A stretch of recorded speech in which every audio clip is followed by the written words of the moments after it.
Hey folks, welcome back to the channel. HappyCattyCrypto here. So let's just dive into it. The first thing I want to point out from this actual REPEG here, well, there's a few things I'm going to point out before we actually get into this. It doesn't look like there's any required minting of any coins whatsoever. Okay, I may have missed something. This is such a huge proposal in itself that this isn't something that you can go over within a week, 2 weeks, 3 weeks. The person who understands this best is the person who created it. And I think there might be a misconception. The reason why I think this is because I myself thought this was Duncan, right? Who we had on the podcast. But this isn't Duncan.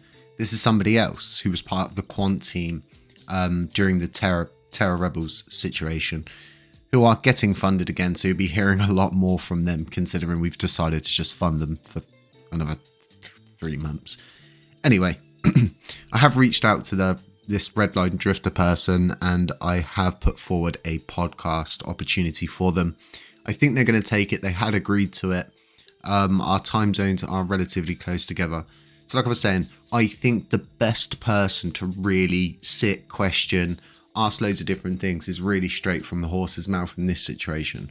But from what I can see, like I said, it doesn't look like there's any minting. And to be quite honest, right, there's things I don't agree with. And I definitely don't agree with REPEG and USTC, right? But that's my own personal reasons. There's no evidence to support any of what I've said. Ultimately, like I said, it's always my own opinion. It's what I stand by. But I can't force that on other people. I can't force that on the people around me. That's why people come up with these great proposals. They put a lot of work into it. And ultimately, you're going to see buybacks, which is what you're going to want to see in this kind of situation, instead of just trying to mint your way out of it, which is what we've seen previously proposed. So I think that's a huge point to more or less go off of on this, is just that there's no minting involved. And that seems for me a huge winner. So there has been a recent elaboration of events. We've heard a ledger has been pulled from someone's bottom. Now, a couple of days later, we're hearing that he's been released and there's no charges. There's also talks of the SEC putting forward to South Korean courts that LUNC, Luna, the USTC situation are securities. South Korea have stated they are not securities. So it's all a little bit hoo-ha at the moment as to what's going on. What I'm currently seeing is a possible change in the market sentiment. So possibly the things to watch right now is these 3 coins, right? Because things are getting heated up in the background, and it might not seem like much now, but in these coming weeks, as things elaborate, we provide more content here, I think people are going to be quite happy. Because what does everyone want to see right now? They want to see a huge flooding into our market. Best way to get that right now? Start repegging USTC. You know, start it. What's going to happen? Absolute FOMO.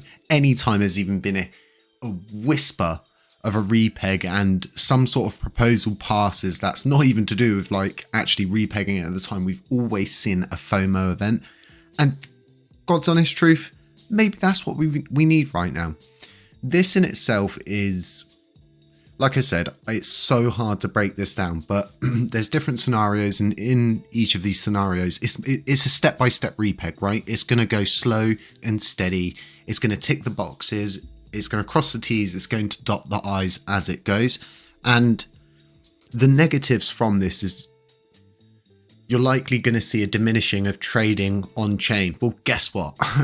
We've been in diminished trading for months now. Something's really got to give. And I think, and this is just a thought here, a USTC repeg is actually a huge threat to the old guard, people who were burnt by it. They've been burnt by it. There's definitely going to be some sort of stigma there. They don't want to see it revived. They don't want to see it make other people rich, because the likelihood is they've just got rid of all of their coins that they had previously.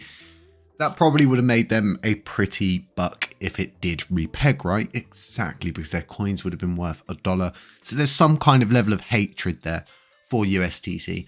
The reason why I dislike USTC, I dislike the peg, is because ultimately we can't afford to get caught up in a court case. But if all of these different things are elaborating in the background and it turns out to be true, you've got these guys which are putting in huge amounts of work into this and providing multiple scenarios, the pros, the cons, the ups, the downs, the lefts, the rights. You just need to go in and read it.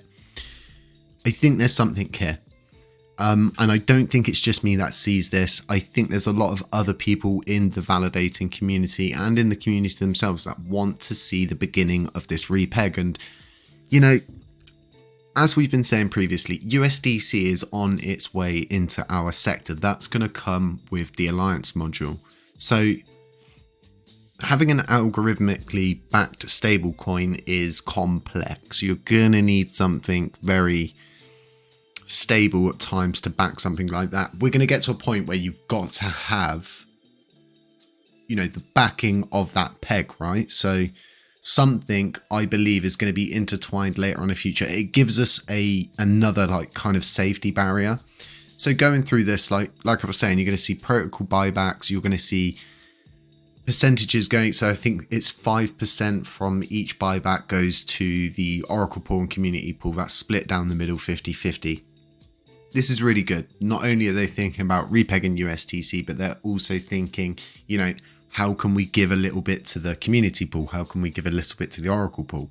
And there's something I want to say right now about funneling a buttload of funds into the community pool. We need to ensure we're always getting our bang for our buck and not keeping so much your boot on the neck of the L1 team, but just simply ensuring we're getting what we're paying for. And that was the issue previously, right? We've jumped that hurdle. If we get to it again, then we get to it again and we'll jump those hurdles accordingly. But, you know, putting too much funding into simply just the community pool is not good. I think it's going to make people more lazy. Yeah, it's, for me in my head, it rings lots of different bells, so to speak. But like I was saying, this video is just about this kind of incremental REPEG, which honestly, it could bring so much liquidity just in an instant with all the different people across it, because it's an opportunity, right? It's a buying opportunity. Where there is volatility, there's interest, and where there's interest, there's trades. Where's there trade, there's liquidity. There you go. You've got your circle. Now your background, full circle, going in a loop, right? This is what we need to see. I think not following this is likely worse than following it, because everybody's going to just be like, once again, good proposal's been put forward. There's actually not a lot of negatives to this. The blowback, so to speak, if it all goes wrong, is sort of like, well, we end up back where we were to start with, right? It's a protocol and it has an algorithm that they've created, so it's very interesting. Something like this is definitely going to need auditing if it's put into play, because the likelihood is it's going to deal with a lot of different things in the sector, and we know that someone obviously created some sort of liquidity feedback to make USTC crash as it is. So security, I don't think, is something that we should short out this time. There's been so many proposals, right, over this course of a year now that we've all been together, and you know, we've always more or less stood against it here on the channel. And I'm not saying my mind's changed, but honestly, who am I to stop these people from following something that really's not got a lot of blowback to it? The amount of crap we deal with in just FUD is more blowback, I think, than what this would be. You know, oh, it didn't work. Oh, all right.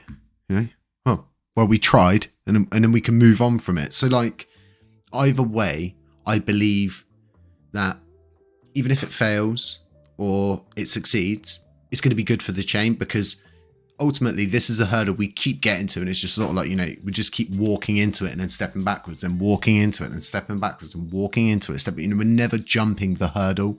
And I think this is something that the old guard want. They want it to stay the same. They don't want to see things change. They don't want to see, honestly, I think a lot of people from the old community. They just simply don't want to see LUNC prosper because it's the chain that destroyed them all. A lot of, people lost millions and millions and millions to this. How would you feel? Put yourself in their shoes. How would you feel? You would hate this chain. You'd hate this chain's guts. You'd be over in the corner playing Chinese whispers. Yeah, them LUNC people. Yeah, no, we can't. No, we can't. Nah, we've lost too much money to it. No, we can't let that happen. So it's become a point now where it's like so obvious that these things are going on that, this possibly for me is going to be a yes vote. Hopefully we get to do this podcast episode before this voting period ends, because I would like to base my votes on direct fed back information, especially to my questions, because you all know what I'm going to ask straight away. What am I going to ask? What are we doing about the legal side of USTC? Are we getting a third party opinion? Are we following all the correct procedures? You know it's coming. So hopefully we can get that episode out to you before this ends, and it can help everybody sort of get more feedback from the creator of this, because I think a lot of people, like I was saying at the beginning, still think this is Duncan when it's not. So folks, that's all really I've got for you this morning. Sorry about the one video yesterday. Absolutely spilt tea all over my work laptop, so that one's done. Second laptop in a year. So currently I will only be able to do videos in the evenings and obviously the morning video if I manage to get it out to you. Other than that, folks, if you're still listening to this at the very end, I really appreciate all the support that everybody gives here on the channel. I'm not one of those sort of YouTubers that, I do it sometimes in, a couple of videos here and there, like, subscribe, comment. Those little things, I cannot explain to you how much it helps the channel, right? When adverts come up, don't skip them. It helps me so much. It helps me be here, because if you haven't seen my tweets yesterday and my Telegram chat updates, then, we, as YouTubers, I don't earn a lot of money. It's a very small amount. Last month was £150. This month's like 300 something pound. Still got to take taxes off of that.